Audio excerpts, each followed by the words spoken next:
Donc ce premier processus de capitalisation, c'était un peu une nouvelle aventure pour le projet, puisqu'on n'avait jamais capitalisé avant. Donc on était tous novices en la matière. C'est pour ça qu'on s'est fait aider, accompagner par le CIEDEL, surtout d'un point de vue méthodologique. Parce qu'en plus la grande préoccupation qu'on avait dès le départ, c'est le très grand nombre d'acteurs impliqués dans cette capitalisation. Puisqu'un collège donc, regroupe entre 80 et 100 personnes, donc x5. Donc c'était un peu le challenge. La question qu'on s'est posée, c'est est-ce qu'on implique tout le monde dans cette capitalisation? Est-ce qu'il faut qu'on sélectionne entre guillemets les acteurs à impliquer?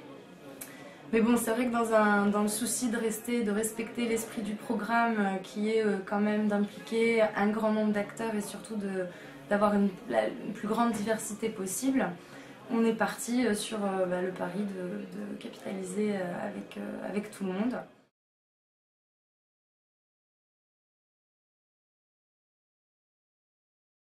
Tout d'abord, c'est vrai qu'on a mis une équipe en place qui est composée à la fois donc, de l'équipe Projeg, donc des salariés du Projeg, mais pas uniquement, puisqu'on a souhaité impliquer aussi des acteurs extérieurs qui participent donc activement aux collèges régionaux, qui connaissent bien ce dispositif, pour qu'ils puissent donc nous accompagner dans cette capitalisation. Il y avait donc aussi un double objectif, donc créer cette équipe pour lancer cette première démarche de capitalisation, et puis pour que nous on se forme, on soit plus outillés pour les prochains projets de capitalisation du programme.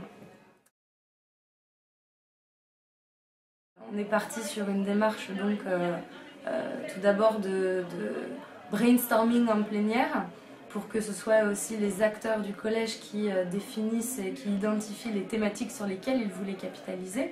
Donc nous, on avait préidentifié 3 grands axes, qui sont l'histoire du collège, l'organisation, le fonctionnement.